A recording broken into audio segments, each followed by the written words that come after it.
Good morning. Lieutenant Jose Ocades. Ocades is spelled O-C-A, D as in David, I-Z. The Wichita Fire Department would like to remind residents to keep safety in mind when celebrating the 4th of July. Fireworks are regulated at the state and local level and only allowed to be sold in a 10-day window. This year, between June 27th through July 5th, fireworks will be allowed to be discharged between the hours of 6 a.m. and midnight every day. During July 1st through the 4th, Sedgwick County Emergency Communications will staff a non-emergency number for fireworks complaints, 316-290-1011, between the hours of 6:30 p.m. and 3 o'clock in the morning. Reminder, the City of Wichita has tested all fireworks and has approved fireworks selling inside the City of Wichita. Legal or illegal, injuries can occur. Courtesy to neighbors is very crucial for any type of incidents or emergencies on the complaint line. Most of the Wichita Fire Department's emergencies and fires have to deal with improper disposal or cleanup after the discharge of fireworks.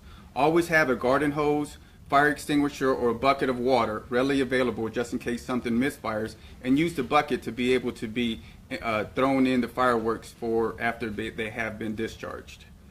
Have a sober adult in charge during the discharge of fireworks. Keep spectators from a safe distance, and always light one firework at a time, and never attempt to reignite a failed fireworks.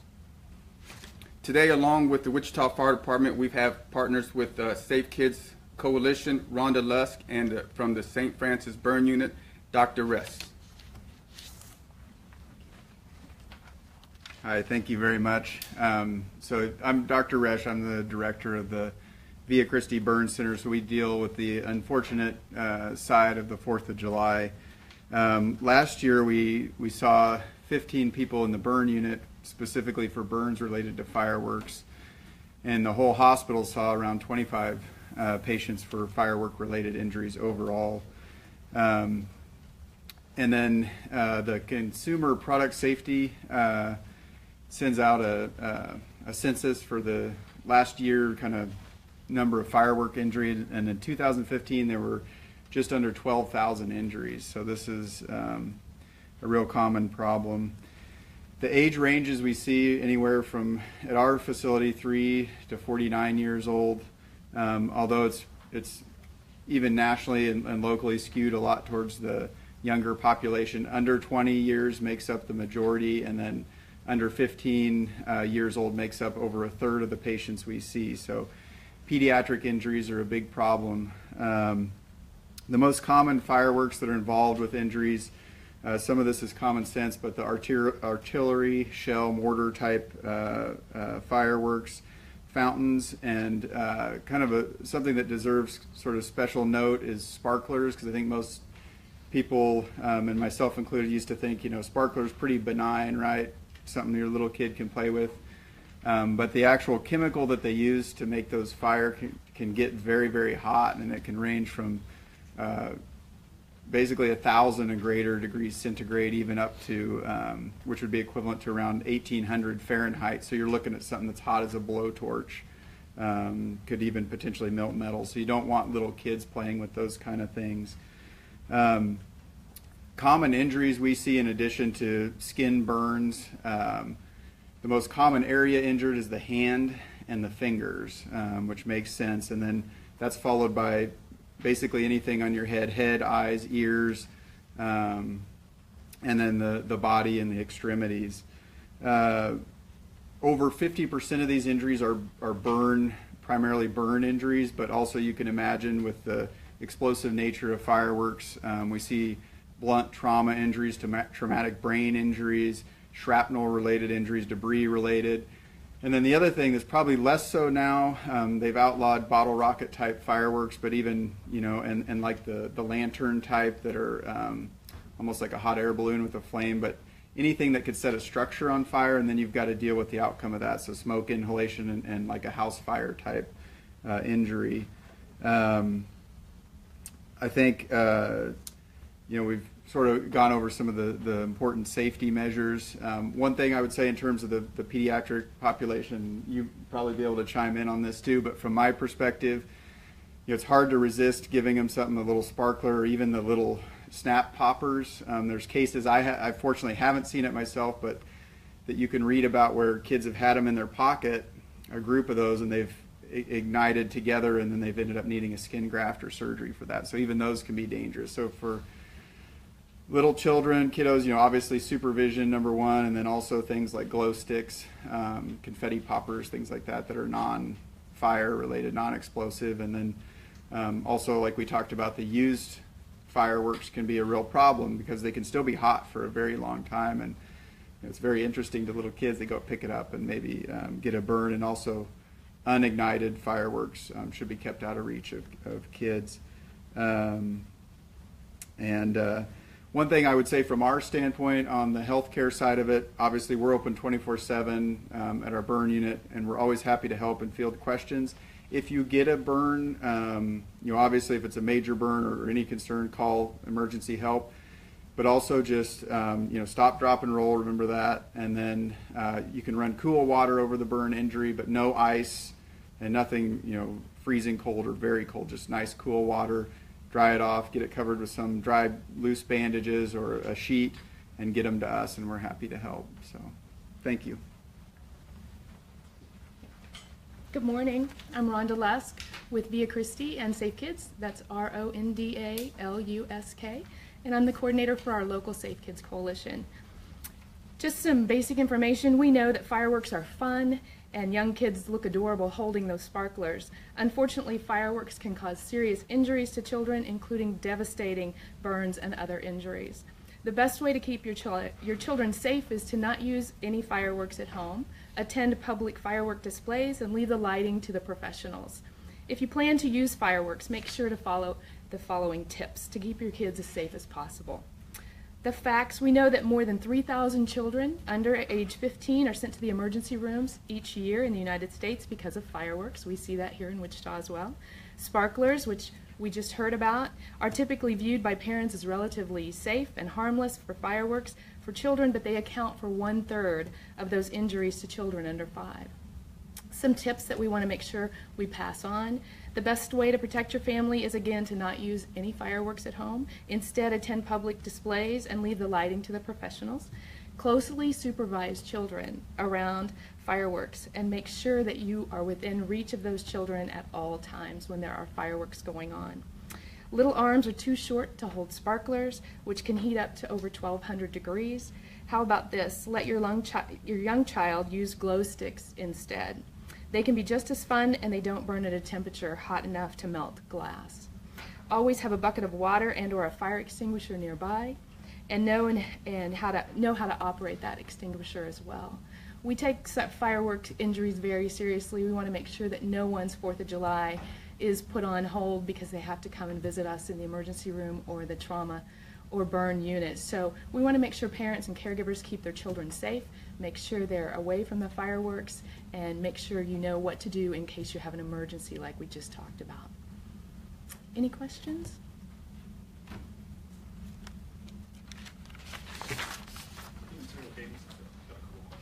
What's that? I've got a couple questions. Are there any type of fireworks that are completely out of law here in Sedgwick County? Basically, what occurred, the Wichita Fire Department, we requested all fireworks that wanted to be sold inside the city Wichita limits, and we tested all of them.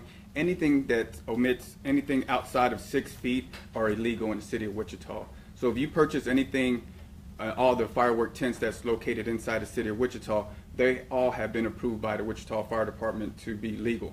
Once you go outside the city limits, the probability of you purchasing something illegal that goes outside that 6-foot radius, the chances are a little bit greater because we haven't had a chance to test those, or if we have disapproved those to be sold inside the city of Wichita. Okay. Was there anything that went into kind of what you guys determined what was legal or illegal, like the type of firework, or I guess the burst, like you said? Yeah, basically, they have all these funny, cool names that get the attention of the public, of the parents, and especially the kids. But once they're ignited, once we discharge them, and they go outside of that requirement of 6-foot radius of sparks, or even start shooting off something at the end of that firework, usually have some type of bottle rocket type of fireworks, those automatically get disapproved, and we reject those, and we just check them off, and we inform that company that which ones are approved and which one are disapproved from us. Is there a website people can go on to find out? Yeah, you can just go to our wichita.gov website, and also you can follow us on Facebook and Twitter. We will continue having fireworks safety messages throughout this 10-day window to get what's approved and disapproved. And then I think last question, are there any areas of the county where people aren't allowed to set off fireworks? As in designated areas? I think so. No, not that. Basically inside the city of Wichita is what what we're representing. And just be cautious. There isn't a specific area where people could just go to and shoot their fireworks. Everybody goes in their neighborhoods. Just be cautious on the clearance of homes. Pay attention to the winds, cars, your family members and friends and neighbors. Be courtesy of your neighbors next door. And the time periods are very crucial, and that's why the Sedgwick County Communications set that number up for non-emergency lines. Can I add one more thing? Sure. You know, all fireworks do have instructions written on them. They also have age guidelines. Most of us don't ever take the time to look at those, but that's really important to follow that. So read those instructions on the fireworks. Talk to the people when you're purchasing them to make sure if you are going to shoot them at home that you are doing so safely. Hey, Doctor, could you spell your name for us? Yeah, it's R-E-S-C-H. What's your first name, sir? Thomas. Thank you. Comment spelled Thomas. Comment spelled Thomas. Oh, T-H-O-M-A-S. Mm-hmm. Thank you. Thank you. Thank you.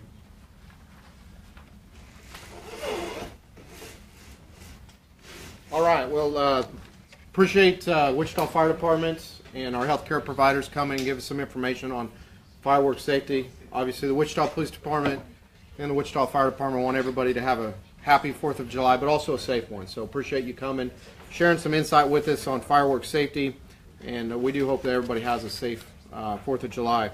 Just want to give an update on a case from Friday. Case number is 42676. 42676. In reference to a lost juvenile that was put out via our social media and also our police app. Occurred in the 2500 block of South Patty about 11 p.m. on Friday evening, the 23rd. Friday, June 23rd, approximately 11 p.m., officers were dispatched to a residence in the 2500 block of South Patty in reference to a lost juvenile. 24-year-old female was reporting her 5-year-old son, Jeremiah Marshall, and her son's babysitter, 49-year-old Celeste Culver, were not at the home. The female was also unable to contact her son or babysitter. Police were notified and began working on the case immediately upon being notified. Information was sent out to local media partners, our Wichita Police Department social media, and also information was sent out on the new Wichita Police Department app, asking for the community's help on this case. The suspect vehicle involved in the case was spotted by officers in the area of Lincoln and Hydraulic. The vehicle was stopped, and the Celeste Culver was contacted at that time. Police continued to investigate this case. The 5-year-old boy, Jeremiah, was located safe at a residence in the 1600 block of East Galena, and Celeste was booked into jail for interference with parental custody and child endangerment.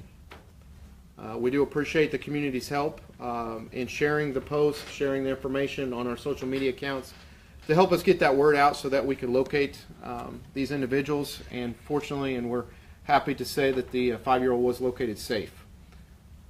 Can you spell Celeste's name? Sure. C-E-L-E-S-T-E. C-U-L-V-E-R. And was there a relationship that Celeste had with the kid, or No, she was the babysitter. Right. just the babysitter? Why did she have the kid, and I mean, why did She was babysitting the kid, and then through the investigation, we're not going to go into all the details of the investigation at this time, but through the investigation, she had left the residence with the child, and they were able to determine that through speaking to her and others. And then she was ultimately booked into jail for interference with parental custody and child endangerment. Can you say why she left with the kid?